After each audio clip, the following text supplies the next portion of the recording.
प्रेमी हंस जनों को भी मेरी साहे बंदगी साहे।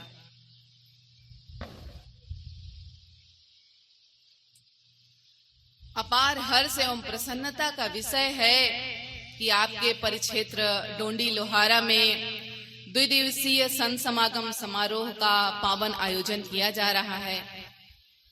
इस संत समागम समारोह के अंतर्गत आयोजित आज की सत्संग सभा में कहा सदगुरु कबीर साहब ने, परंतु कब कहा? जब उसे अपनी जीवन रूपी प्रयोगशाला अनुभव की आंच पर तपाया तब कहा, आंखों से देखा तब कहा, उस सत्य को अनुभव किया तब कहा। जो दूसरों की लिखी कही पढ़ी सुनी बातें होती हैं उसमें स्वयं का क्या होता है? कुछ नहीं। परंतु सदगुरु कबीर साहब अनुभव वाणी को लोगों से बांटते हैं। जो उन्होंने स्वयं पाया उस परम ज्ञान को लोगों से बांटते हैं। तो सदगुरु कबीर साहब की वाणी परम सत्य से ओतप्रोत है, नितांत मौलिक है, प्रत्यक्ष अनुभूति की वाणी। सदगुरु कबीर साहब ने किसी से जरा भी उधार नहीं लिया। स्वयं साहेब कहते हैं कि पंडित मुल्ला जो लिख दिया छाड़ी चले हम कछु न लिया। तो समस्त संकीर्णताओं और भेदभाव से परे सदगुरु कबीर साहब की वाणी सार्वदैशिक, सार्वकालिक, सार्वभौमिक, प्रत्यक्ष अनुभूति की वाणी। सदगुरु कबीर साहब जब कुछ कहते हैं, बोलते हैं तो मात्र मुख से नहीं बोलते, उनका पूरा जीवन बोलता है। पूरा जीवन बोलता है। कथनी करनी की एकता है, आचरण उच्चारण में समता है। तो जब ऐसे सदगुरु जब कुछ कहते हैं तो हृदय से कहते हैं, दिल की बात कहते हैं, और दिल की बात सामने वाले के दिल में उतरती अवश्य है। हृदय की बात हृदय समझता अवश्य है। तो सदगुरु जब कुछ कहते हैं तो हृदय से कहते हैं, दिल से कहते हैं, और हृदय से कही गई वाणी सामने वाले के हृदय में उतरती है, मनुष्य को सोचने पर मजबूर करती है, झकझोर देती है, क्योंकि दिल पे लग जो जाती है। और जब तक कोई बात दिल को न लगे जीवन में परिवर्तन नहीं आता है। तो सदगुरु की वाणी हृदय की वाणी है, जो सामने वाले के हृदय पर छाप छोड़ती है, प्रभाव छोड़ती है, दिल पर लगती है। और जब दिल पर लगती है तब जीवन में सकारात्मक परिवर्तन, रूपांतरण, बदलाव आता है। तो सदगुरु कबीर साहब की वाणी जीवन को धन्य करने वाली अमर युग वाणी, अमर युग वाणी।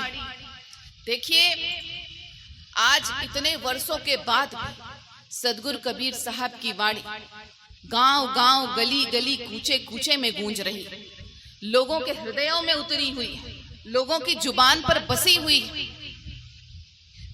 अमीर के महलों से लेकर गरीब की कुटिया तक साहेब के शब्द गूंज रहे हैं, हृदय में उतरे हुए हैं साहेब के शब्द। क्यों? सदगुरु के शब्द इतने लोकप्रिय, इतने प्रभावकारी क्यों हैं? क्योंकि सदगुरु की वाणी में सबके लिए सब कुछ है, सबके लिए सब कुछ है सदगुरु की वाणी।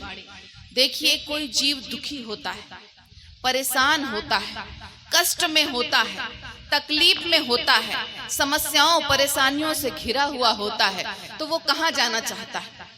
वह वहीं जाना चाहता है जहां उसे अपनी दुख, अपनी तकलीफ, अपनी पीड़ा से मुक्ति मिल जाए, जहां उसे अपनी समस्याओं का हल मिल जाए। तो सदगुरु की वाणी में सबके लिए सब कुछ है। सदगुरु कबीर साहब की वाणी में सत्य का ज्ञान है, समस्त समस्याओं का समाधान है, समस्त दुखों कष्टों का निदान है। इसीलिए सदगुरु कबीर साहब की वाणी आज इस संसार में इतनी लोकप्रिय है कि लोगों के दिलों में बसी है, क्योंकि वहां पर सबके लिए सब कुछ जो मिल जाता है। और यही कारण है कि आज कोई भी मत, धर्म, मजहब, संप्रदाय की सभा क्यों न लगी, बिना सदगुरु कबीर साहब की वाणी के पूरी नहीं होती है। क्योंकि अपनी बात को प्रमाणित करने के लिए, अपनी बात को सत्यापित करने के लिए, कहने के लिए सदगुरु कबीर साहब की वाणी का सहारा सबको लेना पड़ता है। तो सदगुरु की वाणी सभी जीवों के कल्याण के लिए है। तो सदगुरु कबीर साहब के बारे में बड़े सुंदर शब्दों में कहूं कि सदगुरु कबीर साहब की वाणी में सत्य की धार है। सदगुरु कबीर साहब की वाणी में हृदय की पुकार है। सदगुरु कबीर साहब की वाणी में असत्य के विरुद्ध ललकार है, और जिसने सदगुरु कबीर साहब की वाणी को अपने हृदय में धारण किया उसका भव से बेड़ा पार है। तो सत्य प्रेम दया के साकार स्वरूप सदगुरु कबीर साहब इस संसार में जीवों के दुखों को दूर करने के लिए, उन्हें पीड़ा से मुक्त करने के लिए, उन्हें भव बंधन से मुक्त कराने के लिए अपनी इच्छा अनुसार इस धरा पर आए। देखिए, इस संसार में प्रश्न है कि क्या इस संसार में ऐसी कोई चीज है जिसके द्वारा हमें सदैव सुख की प्राप्ति हो? दूसरा प्रश्न कि क्या इस संसार में ऐसी कोई चीज है जिससे हमारे जीवन के सारे दुख मिट जाएं? तीसरा प्रश्न, इस संसार में क्या कोई ऐसी चीज है जिसे धारण करने पर हमें परमात्मा मिल जाए, परमात्मा की प्राप्ति हो जाए? क्या कोई ऐसी चीज है इस संसार में? उत्तर है हाँ। तीनों ही प्रश्नों का उत्तर जिस एक चीज में समाया है, जिस एक चीज के मिलने से तीनों प्रश्नों का उत्तर समाधान मिल जाता है, वह चीज है सुमिरन। तभी साहेब ने कहा है, सुमिरन से सुख होत है, सुमिरन से दुख जाए, कहें कबीर सुमिरन किए साईं माँ ही समाए। परमात्मा के नाम के स्मरण से जीवन में सुख आता है, परमात्मा के नाम के स्मरण से जीवन के सारे दुख मिट जाते हैं, और परमात्मा के नाम का सुमिरन करते ही परमात्मा स्वयं मिल जाते हैं। तो सुमिरन से तीनों प्रश्नों का उत्तर समाधान मिलता है, परमात्मा की प्राप्ति होती है, अखंड सुख मिलता है, जीवन से सारे दुख मिट जाते हैं। देखिए, इस संसार में सभी सुख चाहते हैं, दुख कोई नहीं चाहता, परंतु फिर भी जीवन में दुख रहता है ना, क्यों? साहेब कहते हैं, आए एक ही देश से उतरे एक ही घाट, हवा लगी संसार की हो गए 12 बाट। जीव परमात्मा का ही अंश है, परमात्मा का ही जीव, परंतु इस संसार में आकर जो जीव संसार की माया की हवा लग गई, जब जीव इस संसार में आया तो माया की जो हवा लग गई है, इस कारण मनुष्य अपने पथ से भटक गया है, गलती से गलत मार्ग पर चल पड़ा है, गलती कर रहा है, गलत मार्ग पर चल पड़ा है, अपने मार्ग से भटक गया है। और जब गलत राह चुनी है तो जीवन में दुख तो होगा ही, कष्ट तो होगा ही। कितनी गलत मार्ग, कितना गलत राह चुनी है मनुष्य ने। एक दो गलती नहीं करता है, जीवन भर गलती करता है, भूल का पुतला हो गया है मनुष्य, ऐसी भूल करता है जीवन भर, और उसी भूल को बार बार बार बार दोहराते रहता है, फलस्वरूप इस संसार में दुख भोगता है। तो कौन सी भूल मनुष्य बार बार इस संसार में कर रहा है? देखें हम, इतनी बड़ी भूल कि मनुष्य जब साहेब की परमात्मा की प्रार्थना करता है तो सोचता है कि परमात्मा सब सुन रहे हैं। जब जीव मनुष्य परमात्मा की प्रार्थना करने बैठता है तो सोचता है कि परमात्मा सब सुन रहे हैं, परंतु जब किसी की निंदा करता है, बुराई करता है, किसी को अपशब्द कहता है, कड़वे शब्द कहता है, तो भूल जाता है कि परमात्मा अब भी सब कुछ सुन रहा है। और देखिए कैसी भूल, कैसी गलती करता है कि जब मनुष्य पुण्य करता है, जब मनुष्य पुण्य करता है तो सोचता है कि परमात्मा सब देख रहा है, परमात्मा सब देख रहे, परंतु जब पाप करता है तो ये भूल जाता है कि परमात्मा अब भी सब कुछ देख रहे हैं। जब मनुष्य इस संसार में दान करता है तो सोचता है कि परमात्मा सबके भीतर है, परंतु जब वही मनुष्य चोरी करता है तो ये भूल जाता है कि परमात्मा सब जगह पर है। ऐसी भूल कि जब मनुष्य प्रेम करता है तो सोचता है कि परमात्मा सबके भीतर समाया हुआ है, परमात्मा सब में समाया हुआ है। पर जब घृणा करता है, नफरत करता है, ईर्ष्या करता है तो यह भूल जाता है कि यह सारा संसार उसी का बनाया हुआ है।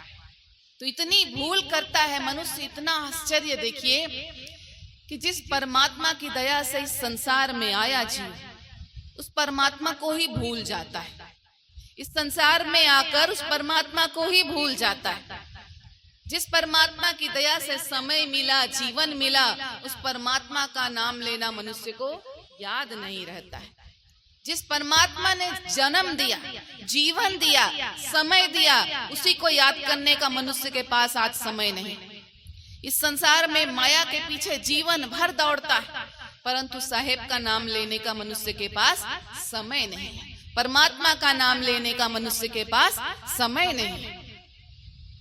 हम देखें भूल ऐसी मनुष्य की, ऐसी भूल मनुष्य की कि जब परमात्मा पता है, सभी संत बता रहे हैं, सभी ज्ञानी बता रहे हैं, सद्गुरु हमें बता रहे हैं कि परमात्मा हमसे कहीं दूर नहीं, हमारे भीतर, हमारे घट में है, परंतु फिर भी अंधा बना हुआ परमात्मा को इस संसार में सर्वत्र खोजता है। मारा मारा फिरता है ढूंढता हुआ परमात्मा को कि परमात्मा यहाँ मिल जाएंगे, वहां मिल जाएंगे, अरे वहां बड़ी भीड़ लगती है, वहां परमात्मा के दर्शन हो जाएंगे। ये सोचकर परमात्मा को खोजते हुए मनुष्य संसार में ढूंढता फिरता है, भागता फिरता है। अब जो परमात्मा घट में बैठे हैं उन्हें बाहर खोज रहे। यह भूल, यह अज्ञानता ही तो है। और ऐसे खोजता है भगवान को, परमात्मा को, कि जैसे परमात्मा कहीं खो गए हैं। ऐसे खोजता है परमात्मा को कि जैसे परमात्मा कहीं खो गए हैं। परमात्मा कहीं नहीं खोए हैं, हम ही इस संसार की माया के आकर्षण में गुम हो गए हैं, खो गए हैं, इसलिए परमात्मा से दूर हो गए। तो इस अज्ञान अंधता के बारे में संत महापुरुष बड़ी सुंदर सुंदर बातें कहते हैं। देखिए तुलसीदास जी कहते हैं, घट में है पर सूझे नहीं, लानत ऐसी जिंद, तुलसी इस संसार को भयो मोतिया बिंद। जैसे मोतिया बिंद की बीमारी हो जाती है तो देखिए आंखों से दिखना बंद हो जाता है, वैसे ही ये जो अज्ञान अंधता है ये भी मोतिया बिंद से कम बड़ी बीमारी नहीं है। मोतिया बिंद से तो सिर्फ आंखों से दिखना बंद होता है, ये जो बीमारी है अज्ञान अंधता, इससे तो परमात्मा ही दिखना बंद हो जाते हैं। तो जैसे तुलसीदास जी ने कहा, वैसे ही भीखादास जी भी कहते हैं कि भीखा भूखा को नहीं, सबकी गुदड़ी लाल, आँख खोल देखे नहीं, तासे भयो कंगाल। भीखा भूखा को नहीं, क्या कह रहे हैं भीखा जी कि भीखा भूखा को नहीं, कोई इस संसार में भूखा नहीं है, भिखारी नहीं है, सबके पास बहुत सारा धन भरा पड़ा हुआ है, सबकी गुदड़ी लाल, सबके पास, सबकी जेबें खूब धन से भरी हुई हैं। यह हृदय रूपी झोली परमात्मा के नाम रूपी धन से भरी हुई है, परंतु भीतर झांक कर देखता नहीं, तासे भयो कंगाल। इसीलिए इस संसार में परमात्मा को खोजते हुए उन्हें पाने के लिए भटकता है, मारा मारा फिरता है। परमात्मा का नाम रूपी धन हृदय में अकूत भरा हुआ है।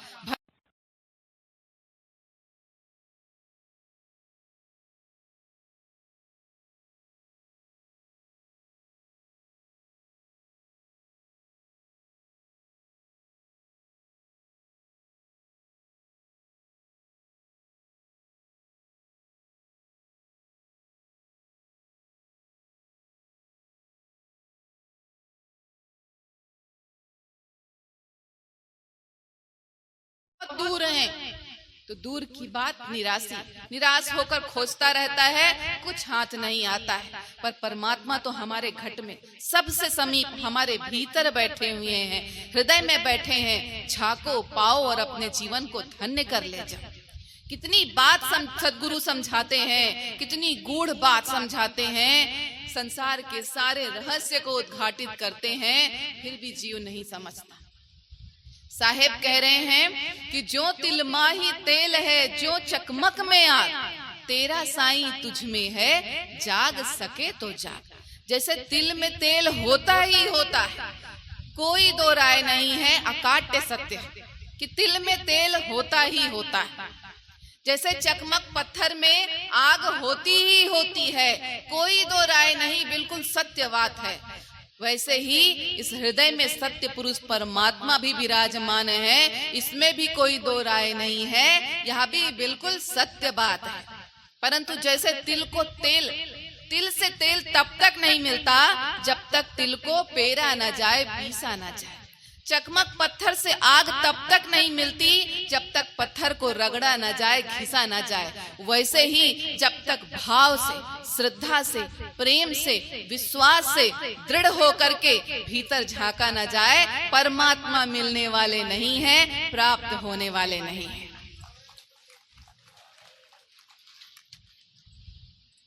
और मनुष्य की अज्ञानता भूल देखिए, परमात्मा के सामने परमात्मा को नहीं मांगता, संसार की वस्तुएं मांगता है, परंतु परमात्मा से परमात्मा को नहीं मांगता है। परमात्मा के सामने, साहेब के सामने बैठेगा तो भी घर दे दो, बंगला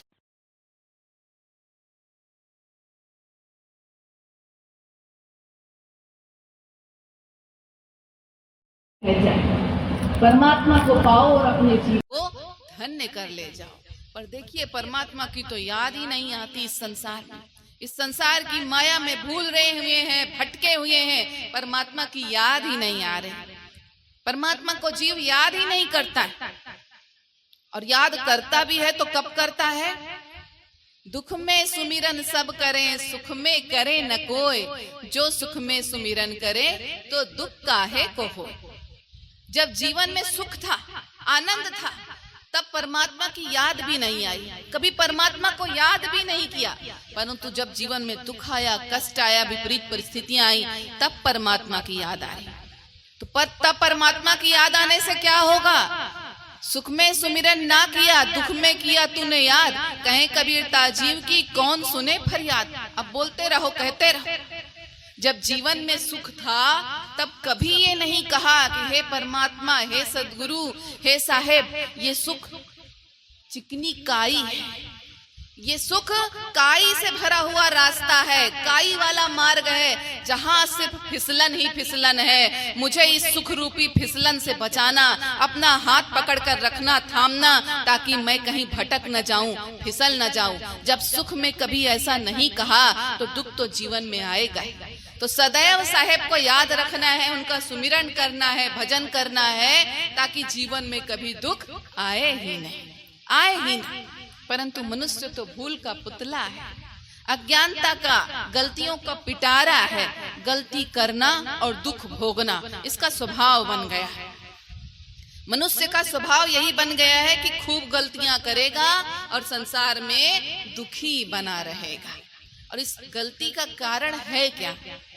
क्यों मनुष्य ये गलतियां बार बार कर रहा है? क्योंकि हृदय में माया ने अज्ञानता का अंधकार जो फैला रखा है। घुप अंधेरा है हृदय में अज्ञानता का, कुछ नहीं दिखाई देता, कुछ भी नहीं सूझता, इतना गहन अंधकार है।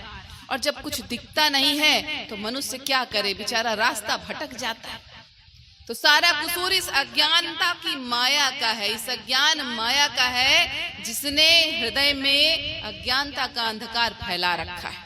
इस माया का दोष है, जिसने हृदय में अज्ञानता का अंधकार फैला रखा है, जिसके कारण मनुष्य भटक गया है, सही राह देख नहीं पा रहा है। साहेब कहते हैं, निर्गुण से हम चली आए, सरगुण माही समाए, बिसर गए निज नाम को माया में भुलाए। इस माया के चक्कर में जीव को परमात्मा की याद नहीं आती। आंखों पर ऐसी पट्टी बांध दी है अज्ञानता की माया ने कि परमात्मा जीव को कहीं दिखाई नहीं देते। अज्ञानता की पट्टी जो बंधी हुई है आंखों पर, इस माया ने बांधी है, जिसके कारण जीवात्मा को परमात्मा का दर्शन नहीं हो रहा है। देखिए, हम समझें, मनुष्य ने इस संसार में स्वयं को अनेक बंधनों में बांध रखा है, जबकि आत्मा मूल रूप से निर्बंध है। और यही कारण है कि मनुष्य इस संसार में घुटन हो रही है। मनुष्य इस संसार में घुट रहा है, बंधनों में फंसा हुआ उसे घुटन हो रही है। और जब किसी को कहीं पर घुटन होती है तो वो क्या करता है? वहां से भाग जाता है ना। तो मनुष्य इस संसार में घुटता हुआ दौड़ रहा है, भाग रहा है। अब उदाहरण के रूप में समझे हम इस बात को कि मनुष्य को इस संसार में जो कुछ भी प्राप्त है वह उसमें संतुष्ट नहीं है। वह उसमें खुश नहीं है और कुछ और पाने की चाह में मनुष्य इस संसार में दौड़ता फिरता है, भागता है, क्योंकि जो उसे प्राप्त है उसमें उसे सुख आनंद की प्राप्ति नहीं हो रही है, संतोष नहीं हो रहा है, वो घुट रहा है, उसे घुटन हो रही है, तो वो वहां से भागता है कुछ और पाने की चाह। अब क्या गारंटी है इस बात की कि मनुष्य जो कुछ और पाने की चाह में वहां से भागा है, उस चीज के मिलने के बाद, उस वस्तु के उस कुछ और को पाने के बाद मनुष्य सुखी हो जाएगा, खुश हो जाएगा, संतुष्ट हो जाएगा, वहां उसे घुटन नहीं होगी। आखिर जिस कुछ और पाने की चाह में मनुष्य भागा है वो कुछ और भी तो माया ही है, बंधन ही है, घुटन तो वहां भी होगी, भागेगा तो जीव वहां से भी। और इस स्थिति में जीव इस संसार में हमेशा भागता ही रहता है, दौड़ता ही रहता है, कभी एक स्थान पर रुकना नहीं जान पाता है, सीख नहीं पाता है, क्योंकि उसे घुटन हो रही है।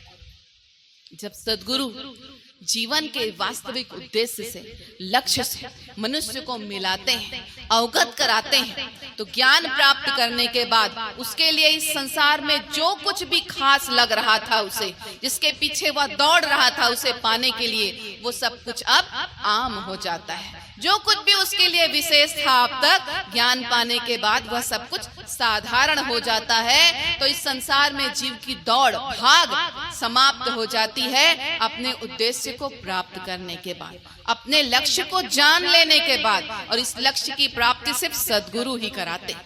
देखिए, जीवात्मा परमात्मा का अंश है, जीवात्मा परमात्मा का अंश है, परंतु इस अज्ञान माया के कारण, माया की अज्ञानता के कारण मनुष्य स्वयं को परमात्मा से भिन्न मानता है, अलग मानता है, और इसी कारण जीव इस संसार में फंसा हुआ है। अब उदाहरण के रूप में देखें, समुद्र के विशाल जल में, समुद्र के विशाल जल में यदि एक छोटा सा पानी का बुलबुला जो उठा, वो कहे कि मैं समुद्र के इस विशाल जल से अलग हूं, तो क्या कहेंगे आप? क्या कहेंगे? उस छोटे से बुलबुले ने स्वयं को समुद्र के जल से भिन्न क्यों माना हुआ है? क्योंकि उस बुलबुले के चारों तरफ एक घेरा जो बन गया है, एक आवरण जो बन गया है, उस आवरण के कारण, उस घेरे के कारण बुलबुला स्वयं को समुद्र के जल से भिन्न मानता है। पर जब वो घेरा टूट जाता है, जब वो आवरण मिट जाता है, तो साधारण सा एक छोटा सा बुलबुला विशाल समुद्र के जल से मिलकर एक मेघ हो जाता है, पूर्ण हो जाता है, विलीन हो जाता है। वैसे ही यह जीवात्मा भी, ये जीवात्मा स्वयं को परमात्मा से भिन्न क्यों मान रही है? क्योंकि इस जीवात्मा के चारों तरफ इस माया ने अज्ञानता का एक घेरा बना दिया है, एक आवरण बना दिया है। जब ये माया का घेरा टूटेगा, अज्ञानता का आवरण मिटेगा, तब जीवात्मा परमात्मा से एक मेक हो जाएगी, धन्य हो जाएगी, जीवन में संकीर्णता समाप्त हो जाएगी और व्यापकता का प्रसार हो जाएगा जीवन में। तो हमें समझना है यह बात कि उद्देश्य क्या है हमारे जीवन का। हमें हमारे लक्ष्य से सद्गुरु लखाते हैं, इस अज्ञानता के, इस अज्ञान माया के आवरण को सद्गुरु मिटाते हैं। क्या है जीवन का लक्ष्य? क्या इस पेट को पालने के लिए मनुष्य का जीवन मिला है? क्या इस शरीर की रक्षण पोषण के लिए, इसकी देखभाल के लिए मनुष्य का जीवन मिला? अगर पेट पालना ही मनुष्य के जीवन का लक्ष्य होता, ध्येय होता, तो पेट तो जानवर भी पाल लेते हैं, अपना पेट तो पशु पक्षी भी भर लेते हैं। फिर मनुष्य बनाने की क्या आवश्यकता थी परमात्मा को? कुत्ता, बिल्ली, बंदर, घोड़ा, चूहा, चींटी, मच्छर कुछ भी बना देते, क्योंकि पेट तो सभी भर लेते हैं। मनुष्य क्यों बनाया? जिसे पाने के लिए, जिस जन्म को पाने के लिए देवी देवता तक तरसते हैं, वह अनमोल मानव जीवन क्यों दिया? कुछ भी बना देते, पेट ही तो भरना था। तो कहने का अर्थ यह है कि अगर मनुष्य को, मनुष्य बनाया है परमात्मा ने, जीव को मनुष्य बनाया है, बुद्धि दी है, ज्ञान दिया है, विवेक दिया है, मन दिया है, तो प्रयोग करने के लिए दिया है, पेट भरने के लिए और शरीर की रक्षण पोषण के लिए नहीं दिया है। अपने जीवन का ध्येय यह मात्र ना समझे कि इस शरीर को पालना है, इस पेट को पालना है, इस शरीर का रक्षण पोषण करना है। ये मनुष्य के जीवन का उद्देश्य नहीं है। मनुष्य के जीवन का उद्देश्य है उस परमात्मा से मिलकर एक मेक हो जाना। तो वास्तविक कर्म, सच्चे कर्म क्या है? परमात्मा के नाम का सुमिरन, भजन, सत्संग, उनकी भक्ति, उनसे प्रेम करना, जिसके द्वारा मनुष्य ये कर्म जब मनुष्य करेगा तो इसके द्वारा मनुष्य उस परमात्मा से एक हो जाएगा, अपने जीवन को सफल कर ले जाएगा। तो इस अज्ञान माया के आवरण को तो सद्गुरु ही हटाते हैं। जब जीवन से यह अज्ञानता का आवरण हटता है तब मनुष्य को परमात्मा का नाम रूपी अखंड सुख मिलता है, परमात्मा की प्राप्ति होती है। जैसा कि हम सभी रोज पढ़ते हैं कि बिन गुरु नहीं अज्ञान विनाशी, नहीं निज आत्म रूप प्रकाश, सुख अखंड नर भोगे जाई, अमर लोक में वासा पाई। तो अगर उस अमर लोक में वास करना है, इस आवागमन के चक्र से मुक्त होना है, तो सद्गुरु की शरण में जाना है और सत्य नाम का सुमिरन करना है। साहेब से प्राप्त सत्य नाम का सुमिरन करना है और अपने जीवन को सफल बनाना है। देखिए, हम समझें कि जब नाम का सुमिरन, जब जीव नाम सुमिरन करता है तो जीव का जीवन कैसे धन्य होता है। नाम सुमिरन का क्या प्रभाव पड़ता है जीवन। इतिहास उठाकर देखें, कितने उदाहरण पड़े हुए हैं कि नाम स्मरण से जीव का जीवन धन्य हो गया। हम सभी जानते हैं तुलसीदास जी को। तुलसीदास जी क्या कहते हैं? तुलसी तुलसी सब कहें, तुलसी बन की घास, हो गई कृपा राम की, बन गए तुलसीदास। तुलसीदास जी कह रहे हैं कि जब उन्होंने परमात्मा के नाम का स्मरण किया तब उनका जीवन धन्य हुआ। हम सभी दक्षिण के प्रसिद्ध संत तुकाराम जी को जानते हैं। नाम स्मरण के प्रभाव से उनके भीतर परमात्मा का वास हुआ और उन्होंने प्रसिद्ध ग्रंथ अभंग पद की रचना की। प्रसिद्ध ग्रंथ अभंग की रचना की उन्होंने। और भी देखें, संत ज्ञानेश्वर जब नाम स्मरण किया तो परमात्मा हृदय में बैठकर बोलने लगे और प्रसिद्ध ग्रंथ ज्ञानेश्वरी की रचना की। हनुमान जी को तो सभी जानते हैं। आज रामनवमी है। अपने इष्ट राम जी को हनुमान जी ने उनका नाम स्मरण करके ही पाया। जैसा कि लिखा है, सुमिर पवन सुत पावन नामो, सुमिर पवन सुत पावन नामो, अपने वश कर बैठे राम। अपने इष्ट श्री राम को उन्होंने पाया, हनुमान जी ने उनके नाम का स्मरण करके अपने वश में कर लिया। ये प्रभाव होता है स्मरण का कि भगवान परमात्मा वश में हो जाते। और हमारे आराध्य धनी धर्मदास जी साहब और आमीन माता का जीवन देखें, जिन्होंने सदगुरु के प्रेम भक्ति के रंग में स्वयं को रंग लिया, अपने साहेब का नाम सुमिरन किया। एक बार ये कहें कबीरू, सुमिरत नाम मिटे जमपीर। तो धर्मदास जी साहेब और आमीन माता अपने हृदय से अपने साहेब का नाम सुमिर के अपने साहेब से एक मेक हो गए, अपना जीवन धन्य कर लिया और कबीर पंथ का निर्माण हुआ। धनी धर्मदास जी साहेब और आमीन माता ने कबीर पंथ का निर्माण किया, जिसमें हम सभी जीव चलकर साहेब के वचनों को अपने जीवन में धारण कर अपना जीवन सफल कर पा रहे हैं। तो ये नाम स्मरण का ही प्रभाव तो है। तो नाम स्मरण का जीवन में होना परम आवश्यक है। सभी संतों ने एक मत से नाम स्मरण का, नाम स्मरण की महिमा का गुणगान किया है। हम देखें, तुलसीदास जी कहते हैं, राम न सके नाम गुण गाई, कहलक कहो नाम बढ़ाई। जिस नाम का गुणगान स्वयं परमात्मा भी नहीं कर सकते हैं, हम साधारण जीव उस नाम का गुणगान क्या करेंगे? सिर्फ उसे अपने जीवन में धारण कर लें और अपना जीवन सफल बना लें। अन्यत्र भी तुलसीदास जी कहते हैं कि कलयुग केवल नाम आधारा, सुमिर सुमिर नर उतरे पारा। इस विकराल भवसागर से, इस कलयुग से, इस विकराल कलयुग में भवसागर से पार उतरने का एक ही सहारा है, परमात्मा के नाम का स्मरण। नानक जी भी कहते हैं कि नानक दुखिया सब संसारा, सुख वाके जाके नाम आधारा। इस संसार में सभी दुखी हैं, पूरा संसार दुखी है, सुखी तो सिर्फ वह है जिसके पास परमात्मा का नाम है।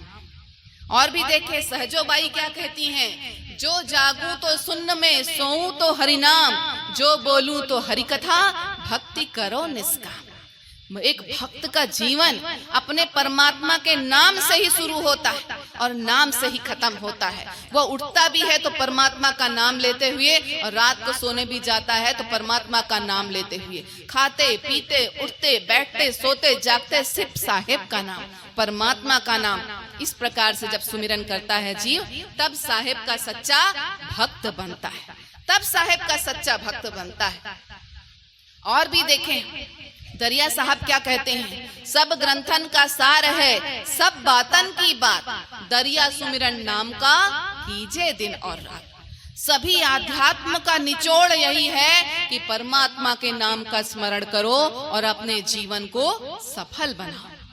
हमारे सदगुरु कबीर साहब कहते हैं कि परमात्मा का नाम कोई साधारण नाम नहीं है, संजीवनी बूटी है जो जीवात्मा को अजर कर देती है, अमर कर देती है, परमात्मा से एक मेक कर देती है। साहेब कहते हैं सबय रसायन हम पिया, नहीं नाम सम कोय, तिल एक घट में संचरे सब तन कंचन हो।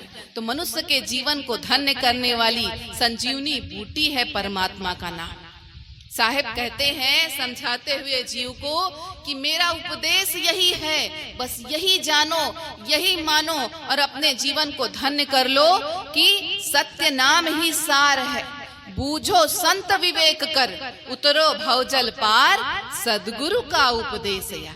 सदगुरु यही समझा रहे हैं कि यही उपदेश है कि संसार में सार कुछ है तो वो परमात्मा का नाम है, और परमात्मा का नाम क्या?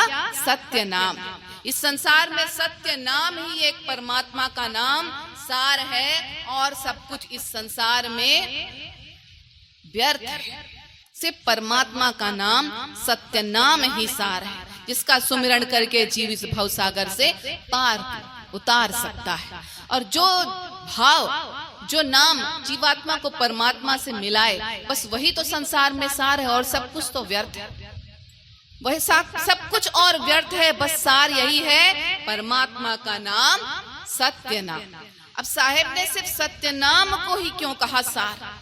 या सत्य नाम ही सार क्यों है? सत्य नाम को ही सार क्यों कहा साहब ने? देखिए, इस संसार में परमात्मा के अनेक नाम, परमात्मा के अनेक नाम। कोई हिंदू कहता, कोई राम कहता है, कोई कृष्ण कहता है, कोई अल्लाह कहता है, कोई गॉड कहता है, कोई खुदा कहता है। ऐसे ही अनेकों नाम है परमात्मा के।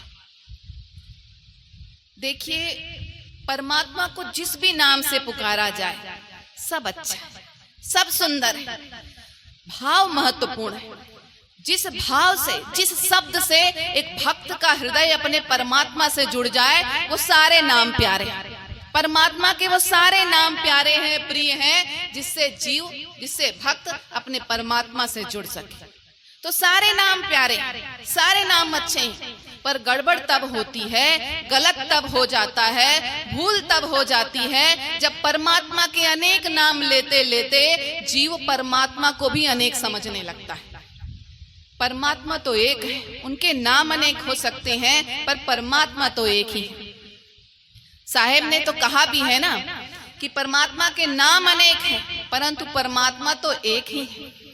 राम रहीमा एक है, नाम धराया दोय, कहें कबीर दो नाम सुन, भरम करो मत कोय।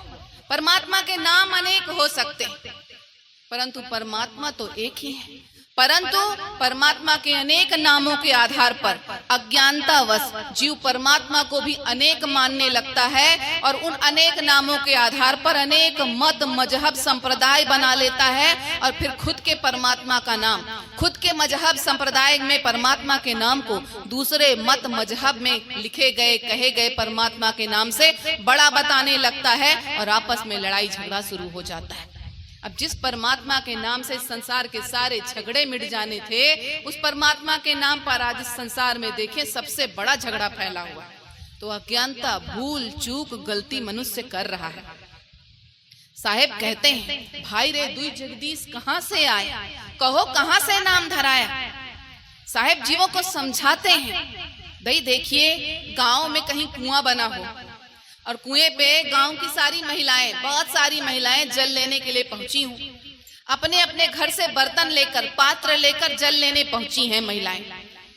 और फिर जल भरने के बाद अगर वही महिलाएं आपस में, वही स्त्रियां आपस में लड़ने बैठ जाएं, झगड़ने बैठ जाएं कि मेरे आकार विशेष के बर्तन में भरा जल जल है, तेरे आकार विशेष के पात्र में भरा जल जल नहीं है, तो हम हंसेंगे उस पर, उसकी अज्ञानता पर, उसकी मूर्खता पर हंसेंगे और कहेंगे पागल हो गई है क्या। अरे बर्तन का आकार अलग अलग हो सकता है, पर पानी तो सब में एक ही है।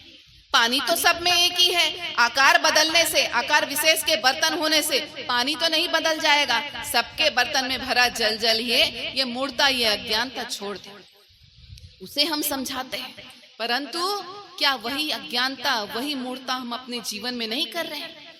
वही अज्ञानता हम अपने जीवन में नहीं रखे हुए हैं कि परमात्मा के अनेक नाम कहते हैं, परंतु परमात्मा को भी उन अनेक नामों के आधार पर अनेक बनाए हुए हैं और आपस में लड़ रहे हैं कि तेरा भगवान छोटा, मेरा भगवान बड़ा, तेरे भगवान में कम शक्ति है, मेरे भगवान में ज्यादा शक्ति है। यह अज्ञानता छोड़ना है। साहेब कहते हैं कबीर कुआं एक है, पनिहारिन अनेक, बर्तन सबके न्यारे न्यारे, पर पानी सब में एक ही जल तो भरा है। तो सबके मूल में तो परमात्मा है। जिस भी नाम से पुकारो सब प्यारे हैं, परंतु उस नाम पर झगड़ा न करो, लड़ाई न करो। यही धर्म का मूल है, यही सभी धर्मों का मूल है। हम समझें, पानी है, कोई पानी को कहेगा भैया मुझे प्यास लगी है, वाटर दे दो। कोई अलग अलग देशों में, अलग अलग भाषाओं में पानी के अलग अलग नाम हैं, भाषाएं अलग अलग हैं, तो संसार की सभी चीजों के लिए नाम भी अलग अलग है सभी स्थानों पर। अब पानी को ही देखिए ना, पानी को अगर एक स्थान पर मांगा जाए, कहीं कहा जाता है जल, तो कोई ये कहेगा जल दे दो। कहीं वाटर कहा जाता है तो कहेगा वाटर दे दो। कोई कहेगा अम्बू दे दो, कोई कहेगा वारी दे दो, कोई कहेगा तोय दे दो। तो ऐसा तो नहीं है कि अम्बू कहने से, वारी कहने से, तोय कहने से, जल कहने से, पानी कहने से, वाटर कहने से पानी अलग अलग हो गया। पानी तो एक ही है, इसे पीने से प्यास बुझ जाए। किसी भी भाषा से बुलाया जाए, किसी भी भाषा में कहा जाए कि मुझे प्यास लग रही है, पानी दे दो, वाटर दे दो, अम्बू दे दो, नीर दे दो, तोय दे दो, तो ऐसा तो नहीं है कि पानी बदल गया। पानी तो एक ही है, जिसे पीने से प्यास बुझेगी। वैसे ही सारे नाम परमात्मा के हैं, परंतु परमात्मा तो एक ही है। उस नाम पर झगड़ा करने से क्या लाभ है, क्या फायदा है? जिस भी भाव से, जिस भी शब्द से परमात्मा को पुकारो, बस परमात्मा मिल जाए, यही बात मूल है, यही सभी धर्मों का मूल है। और जब इस प्रकार से हम इस बात को समझें तो संसार का सारा झगड़ा ही समाप्त हो जाए। तो साहेब ने देखा, सदगुरु कबीर साहब ने देखा कि परमात्मा के नाम पर आज इस संसार में झगड़ा फैला हुआ है। परमात्मा के अनेक नाम रख लिए हैं जीव ने, अब उस अनेक नाम पर परमात्मा को अनेक बनाए हुए जीव आपस में झगड़ रहा है। तो साहेब ने इस झगड़े को मिटाने के लिए, इस धर्म को मिटाने के लिए, धर्म का मर्म समझाने के लिए कहा, साहब ने कहा कि चलो जिस परमात्मा के नाम पर झगड़ा कर रहे हो, मैं वो झगड़ा ही मिटा देता हूं। परमात्मा को अलग अलग नामों से पुकारते हो, कैसे? अलग अलग गुण, विशेषण, रूप, उपमा से जोड़ते हुए। अब मैं उस परमात्मा के नाम से न कोई गुण जोड़ूंगा, न विशेषण जोड़ूंगा, न अलंकार जोड़ूंगा, न कोई उपमा कहूंगा। वो जैसे हैं उन्हें बिल्कुल वैसा कह दूंगा, ताकि कोई भेद ही न रह जाए, कोई संशय ही न रह जाए। तो वो परमात्मा सत्य है, वो परमात्मा सत्य है, तो उनका नाम सत्य नाम के अलावा और क्या हो सकता है? वो जैसे हैं उन्हें बिल्कुल वैसा ही कहूंगा। परमात्मा सत्य है तो उन्हें सत्य नाम ही कहूंगा। तो साहेब ने जो सत्यनाम शब्द कहा, ये सब सत्यनाम शब्द सिर्फ हमारे कबीर पंथ का शब्द विशेष नहीं है, ये सभी जीवों को एक सूत्र में बांधने वाला, सभी मत मजहब संप्रदायों को एक सूत्र में जोड़ने वाला दिव्य अलौकिक शब्द है सत्यनाम शब्द। हम इस सत्यनाम शब्द की महिमा को समझें।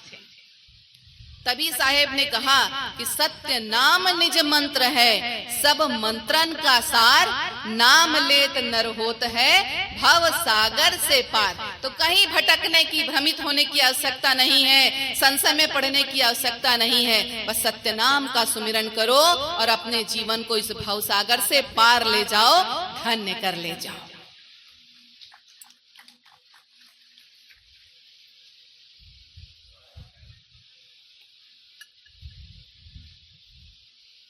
तो सत्य नाम शब्द का सुमिरन करना है, तभी यह जीवन सफल होगा, यह जीवन धन्य होगा। नाम सुमिरन की महिमा का गुणगान जितना किया जाए उतना ही कम है, उतना ही थोड़ा है, शब्दों में बयान नहीं किया जा सकता है। पाया जाए और जीवन को धन्य बनाया जाए। साहेब कहते हैं कि कबीर सब जग निर्धना, कबीर सब जग निर्धना, धनवंता नहीं कोई, धनवंता सो को जानिए, जाके राम नाम धन हो। धन तो वही श्रेष्ठ है भाई जो जीवन को धन्य बनाता। जीव इस संसार में सांसारिक माया धन दौलत के पीछे भागता है और अपने जीवन को गंवा देता है। साहेब कह रहे हैं कि माया के पीछे नहीं भागना है, परमात्मा के नाम रूपी धन को अपने हृदय में धारण करो और अपने जीवन को सफल बनाओ। परमात्मा का नाम रूपी धन ही इस संसार में सबसे बड़ा धन है। इस सांसारिक संपत्ति का संचय करने से कुछ नहीं होगा। देखिए, इस सांसारिक धन के विषय में 4 बात कही गई। क्या कहा गया है कि जो खा गया वो सो गया, दूसरा जो गाड़ गया वो गड़ गया, तीसरा जो जोड़ गया वो सिर फोड़ गया, और चौथा जो दे गया सो ले गया। तो सांसारिक संपत्ति के बारे में ऐसा क्यों कहा गया है? जो खा गया वो सो गया। जो सांसारिक धन का प्रयोग सिर्फ ऐश्वर्य के लिए, विलासिता के लिए, अपने ऐसो आराम के लिए करता है, वो जीवन भर सोते ही रह जाता है और सोते सोते उसका जीवन भी समाप्त हो जाता है। वो अपने जीवन में अपने लक्ष्य परमात्मा को नहीं प्राप्त कर पाता। दूसरा, जो गाड़ गया वो गड़ गया। जब आवश्यकता से धन अधिक हो जाता है तो यहाँ वहां छुपाते हैं ना, बैंक में रखेंगे तो व्हाइट मनी शो हो जाएगा, तो क्या करें, घर में यहाँ वहां छुपाते हैं। पुराने जमाने में जमीन में गाड़ कर बड़े बड़े गड्ढे खोद कर बड़े बड़े घड़ों में धन भर के रखा जाता था, और फिर धरती गोल है और घूमती है, तो घूमते घूमते धन कहाँ चला गया पता ही नहीं, गड़ा ही रह गया। जीवन भर जमीन को खोद खोद कर गाड़ते रहे, और जब जीवन पूरा हो गया तो परिवार वालों को मिला ही नहीं वो धन। क्या लाभ है? जो गाड़ गया वो गड़ गया, गड़ा ही रह गया। जो जोड़ गया वो सिर फोड़ गया। जिस परिवार के लिए जीवन भर धन जमा करते रहते हो, हाय पैसा करते रहते हो, जोड़ते रहते हो, जब जीवन समाप्त हो जाता है उसके बाद उस पैसे का मालिक बनने के लिए घर के सारे सदस्य आपस में एक दूसरे का सिर फोड़ डालते हैं कि इस जमीन जायदाद का, इस प्रॉपर्टी का वारिस मैं ही हूँ, मुझे मिलना चाहिए, मैं हकदार हूँ। आपस में लड़ते झगड़ते एक दूसरे का सिर फोड़ते हैं। परंतु जो दे गया सो ले गया। जो इस सांसारिक संपत्ति को परोपकार के कार्यों में लगाता है, दीन दुखियों की सेवा में लगाता है और अपने मन को साहेब के नाम में सुमिरन में लगाता है, वो अपने जीवन को परमात्मा से जोड़कर अपने जीवन को सफल कर ले जाता है। तो तभी साहेब कहते हैं कि कबीर सो धन संचिए, कबीर सो धन संचिए जो आगे को होए, शीश धराए पोटली ले जात न दिखा कोई। इस सिर पर पोटली बांध कर ले जाते, कोई नहीं दिखाई दिया, कोई नहीं ले जा सका। तो ऐसे धन का संचय करते हुए अपने जीवन को व्यर्थ करने का क्या लाभ? जितना आवश्यक है ईमानदारी के साथ सत्य के पथ पर चलते हुए जितना आवश्यक है बस उतने ही धन का संचय करें, तो माया से दूर रहेंगे और सद्गुरु के समीप रहेंगे। अन्यथा इस सांसारिक माया के पीछे पीछे भागते भागते यह जीवन व्यर्थ हो जाएगा। तो साहेब के नाम का, सत्य नाम रूपी धन का संचय करना है और अपने जीवन को धनी करना है, धन्य करना है। देखिए, हम समझे मनुष्य का स्वभाव क्या है। मनुष्य संसार में कभी वर्तमान में नहीं रहता, कभी वर्तमान में नहीं रहता। मनुष्य का यह स्वभाव है, या तो भूतकाल में रहेगा या वर्तमान या भविष्य काल में रहेगा, वर्तमान में नहीं रहता है। भूतकाल में जो कुछ उसने किया उसके लिए पश्चाताप करते रहता है, और भविष्य काल में जो आने वाला है उसकी कल्पना करते रहता है। वर्तमान में नहीं रहता मनुष्य। अब देखें उदाहरण के रूप में कि अगर किसी व्यक्ति के पास खूब धन दौलत थी, अब वो धन दौलत हाथ से छूट गई है। माया कभी किसी के साथ एक के साथ बनकर नहीं रहती, बड़ी धोखेबाज है, कभी एक के साथ सदैव नहीं रहती। तो किसी कारणवश वह माया धन से दूर हो गया है, उसके हाथ से माया धन निकल गया है, धन दौलत निकल गई है। तो वो सोचते रहता है, काश मैं ऐसा करता तो धन दौलत मेरे हाथ से न जाती, काश मैं वैसा करता, ये तरीका अपना लेता तो मेरे पास ही पैसा रहता, मेरे हाथ से निकलता नहीं, काश मैं उस दिन अच्छे से ताला लगाकर घर को बंद करता तो मेरे घर में चोरी न होती, मेरा सारा धन दौलत कोई लूट न ले जाता, काश मैं कहीं बाहर न गया होता ताकि चोर मेरे घर में आकर मेरा सब कुछ छीन न लेता, चुरा न लेता। सोचता है ना कि काश मैंने ऐसा किया होता तो ऐसा होता, वैसा किया होता तो वैसा होता। तो भूतकाल के लिए सोचता रहता है, पश्चाताप करते रहता है कि मैं ऐसा कर लेता तो ठीक रहता, वैसा कर लेता तो ठीक रहता। या फिर भविष्य के लिए सोचता है कि मैं आगे ऐसा करूंगा तो ऐसा होगा, ऐसा करूंगा तो फिर ये हो जाएगा, फिर ये हो जाएगा, फिर वाह वाह क्या बात है।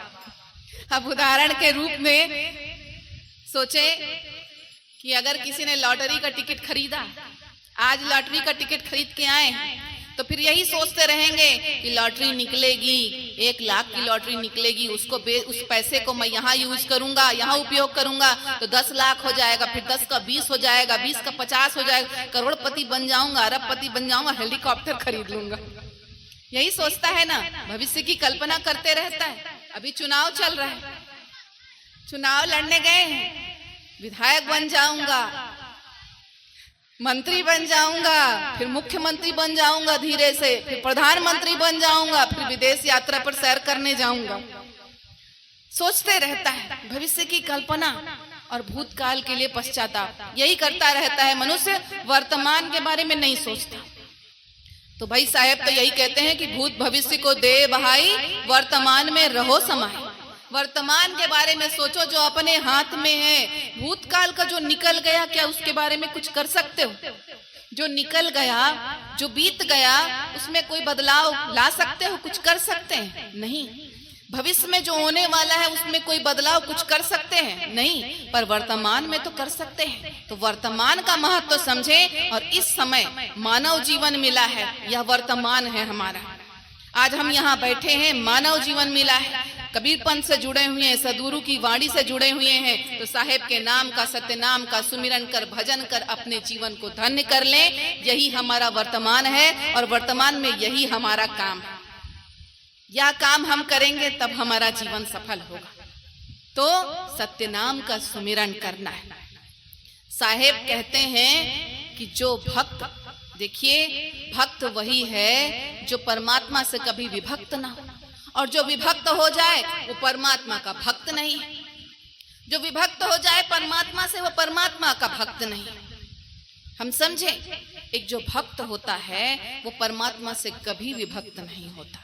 साहेब कहते हैं भक्ति भजन हरि नाम है, दूजा दुख अपार, मनसा वाचा कर्मणा, कबीर सुमिरन सा। भक्ति और है क्या? साहेब भक्ति की परिभाषा ही यही दे रहे हैं कि भक्ति क्या है? भजन, परमात्मा के नाम का सुमिरन। मनसा वाचा कर्मणा, जो जीव परमात्मा के नाम का सुमिरन करता है वही भक्ति की राह पर चल सकता है, वही साहेब का सच्चा भक्त है। देखिए जीव इस संसार में अपने मूल से, अपने ध्येय से बिछुड़ गया है। क्या है मनुष्य का मूल ध्येय? परमात्मा। अपने ध्येय से मनुष्य बिछड़ गया है, फलस्वरूप इस संसार में दुख भोग रहा है। इस संसार में दुख भोग रहा है तो अपने वास्तविक कर्म, सत्संग को, साहिब के नाम के सुमिरन को, भजन को जब जीव करता है तो उसे अपनी राह समझ में आ जाती है। सही राह पर जीव चल पड़ता है और परमात्मा से मिलकर अपने जीवन को धन्य कर लेता है। यह संसार क्या है? कर्म प्रधान ही तो है। कर्म प्रधान विश्व रचि राखा, जो जस करे सो तस फल चाखा। जैसा हम कर्म करेंगे वैसा ही हमें फल मिलेगा। तो इस संसार में माया के पीछे भागते हुए, माया के पीछे भागते हुए, इस संसार में विषय विकारों को धारण करते हुए माया के पीछे भागते रहेंगे तो भव सागर में ही फंसे रहेंगे। परंतु जब साहिब के नाम का सुमिरन करेंगे, भजन करेंगे, सत्संग करेंगे, भक्ति की राह पर चलेंगे, सद्गुरु द्वारा दिखाए गए सद्गुणों की राह पर चलेंगे, तब हमारा जीवन सफल होगा, सार्थक होगा, धन्य होगा। तो साहिब के नाम का सुमिरन अवश्य करना है।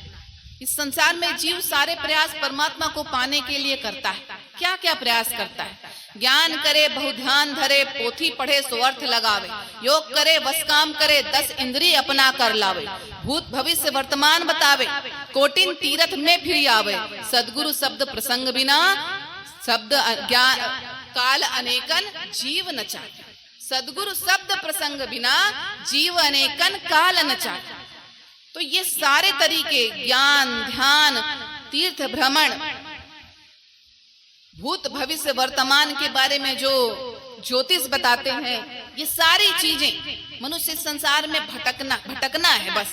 ये सारी चीजें मनुष्य का भटकना बस है, जब तक जीवन में सद्गुरु सत्य शब्द का प्रसंग न हो, सतगुरु के सत्य शब्द का प्रसंग न हो, अर्थात जब तक सद्गुरु सत्य नाम को सुनाए ना, सत्य का ज्ञान न दे, तब तक जीव इस संसार में चाहे जो कुछ भी कर ले भटक ही जाएगा। ज्ञान कर ले, ध्यान कर ले, जो कुछ भी कर ले, वैराग्य धारण कर ले, तीर्थ भ्रमण कर ले, पुस्तकों का ज्ञान प्राप्त कर ले, कहीं भी चला जाए, अगर जब तक सद्गुरु सत्य शब्द प्रसंग नहीं होगा, सद्गुरु द्वारा सत्य नाम का सहारा नहीं मिलेगा, सत्य नाम का ज्ञान नहीं मिलेगा, जीव इस संसार में माया के बंधन से कभी मुक्त नहीं हो सकता। एक काल माया मनुष्य को अपने बंधन में बांध कर ही रहेगी, फंसा कर ही रहेगी, नचाती ही रहेगी। तो सत्य नाम का सुमिरन करना है, सद्गुरु की शरण में जाना है, सत्य नाम का सुमिरन करना है और अपने जीवन को धन्य बनाना है, अपने जीवन को धन्य बनाना है। देखिए साहेब कहते हैं, श्वास श्वास पर नाम ले वृथा श्वास मत खोए, ना जाने यह श्वास को आवन होए ना। प्रत्येक श्वास पर साहेब के नाम का सुमिरन करना है, तब तो यह जीवन धन्य होगा। मनुष्य इस संसार में साहेब के नाम का सुमिरन करता है, परंतु परमात्मा से अपना स्नेह बंधन नहीं जोड़ता है। से मुख से कहता है तो क्या लाभ, हृदय से कहो तब तो बात बनेगी। एक बड़ी सुंदर सी कहानी है इस विषय। एक बार एक पंडित जी थे। पंडित जी परमात्मा के नाम का सुमिरन भजन किया करते थे, बड़े प्रेमी थे। एक रात की उन्हें स्वप्न आया, परमात्मा का दर्शन हुआ स्वप्न में।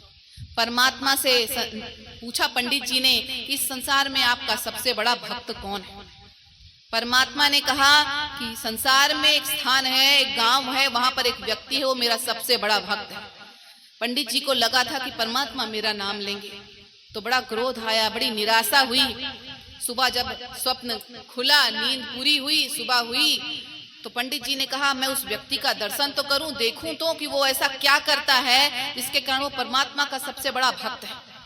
या देखने के लिए पंडित जी उस गांव पर पहुंचे और उस व्यक्ति को देखा, तो क्या देखते हैं कि वह व्यक्ति जिसे परमात्मा ने अपने सबसे बड़ा भक्त बताया था, वो तो एक साधारण सा किसान था जो खेती किसानी करता था। ये तो एक किसान है, ये ऐसा क्या काम करता है जो परमात्मा का सबसे बड़ा भक्त है? या देखने के लिए पंडित जी वहीं रुक गए कि इसकी दिनचर्या देखता हूं कि ऐसा क्या करता है।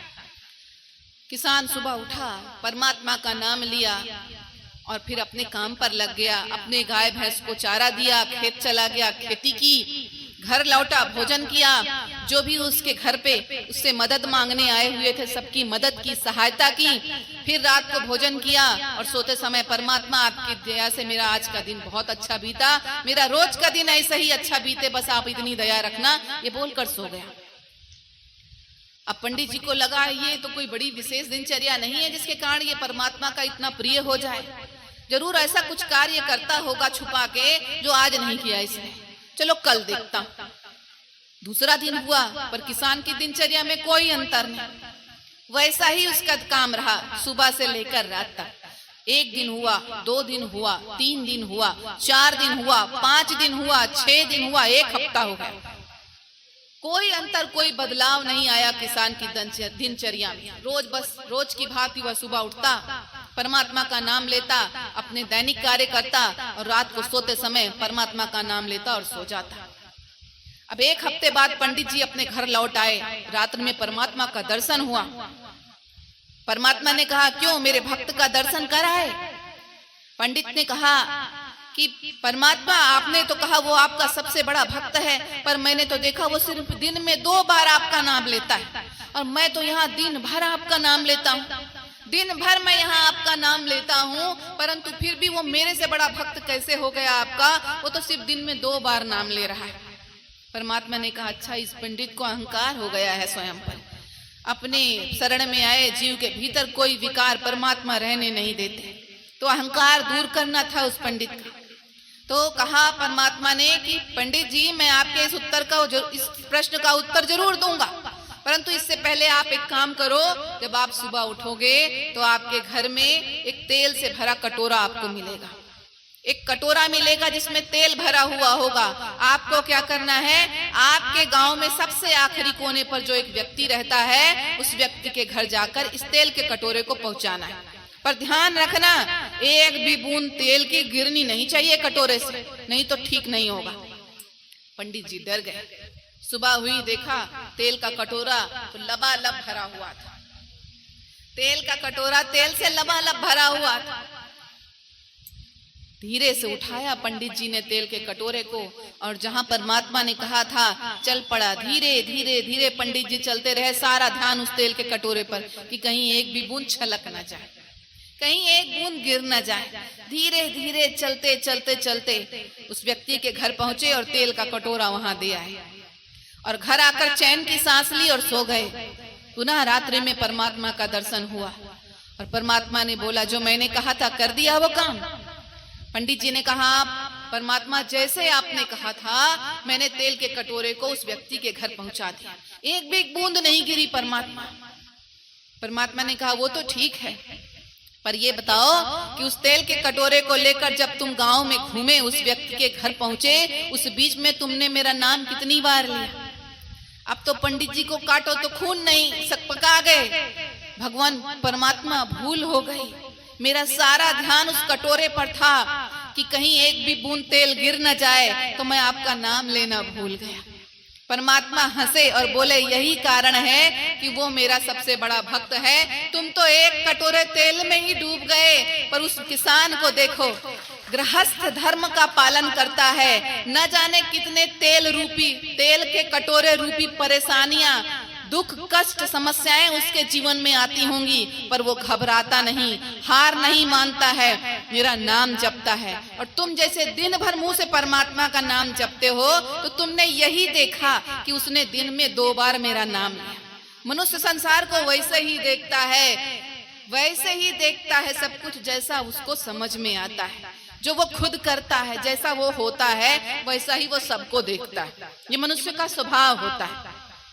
तो पंडित जी, आपने सिर्फ वही देखा जो आप खुद करते हैं। आप केवल मुख से मेरा नाम का स्मरण करते हैं, तो आपने यही देखा कि उस किसान ने 2 बार दिन में मेरा नाम लिया, पर आपने ये नहीं देखा कि वह दिन भर सारे काम कितने विश्वास के साथ, उसके जीवन में कितनी परेशानियां, कष्ट, दुख आते होंगे, परंतु वो मेरे नाम पर, मुझ पर विश्वास रखते हुए प्रेम भक्ति के साथ अपने सारे कर्तव्य कर्म करता है, सत्कर्म कर भी करता है। उसके दर पर कोई भी दुखी दीन आता है, वो सबके भीतर मेरा दीदार करता है और सबकी सहायता करता है। तो कहने का अर्थ यह है कि वो प्रत्येक श्वास पर मेरा नाम लेता है। मुख से 2 बार देते तुमने सुन लिया, पर प्रत्येक जीव के भीतर मेरा दर्शन करता है और मुझसे प्रेम करता है। प्रतिपल वो मेरा नाम लेता है, तभी सत्कर्म में लगा है। देखिए, मनुष्य सत्कर्म में कब लगेगा? मनुष्य सत्कर्म में लगेगा कब सत्कर्म करेगा? जब वो अपने जीवन में, अपने हृदय में ये देख पाएगा कि परमात्मा यहीं बैठे हुए हैं। वही भूल जो गलती मनुष्य संसार में करता है कि जब अच्छा करता है तो सोचता है परमात्मा सब देख रहे हैं, पर जब गलत करता है तो भूल जाता है कि परमात्मा अब भी सब कुछ देख रहे हैं। तो वही मनुष्य इस संसार में सत्कर्म कर सकता है जो ये सोचता है कि परमात्मा यहीं बैठे हुए हैं, उनका नाम लेता रहता है और उनको यही देखते रहता है। वही मनुष्य इस संसार में सत्कर्म कर सकता है। सबके बस की बात नहीं है। तो किसान सबके भीतर मेरा दीदार करता है, अपने भीतर मुझे देखता है, मेरा नाम लेता है और सत्कर्म करता है। तो इसीलिए मेरा सबसे बड़ा भक्त वही है। तो साहेब का सच्चा भक्त वही है जो सदैव साहेब से अपनी सुरती, अपने तार जोड़कर उनका नाम लेता हुआ सत्कर्म करे। तभी तो कहा गया है कि आगे धंधा पीछे धंधा सब धंधे में धंधा, और इन धंधों में जो साहेब को न भूले सो साहेब का बंदा। तो कर से कर्म करो विधि नाना, पर सूरत ही रखो जहां कृपा निधान। अपने शरीर को सांसारिक कर्मों में लगाओ, जो दायित्व है, जो संसार के प्रति, परिवार के प्रति, अपने प्रति जो दायित्व है उनका निर्वहन करो, परंतु अपनी सुरती, अपने हृदय के तार अपने परमात्मा से जोड़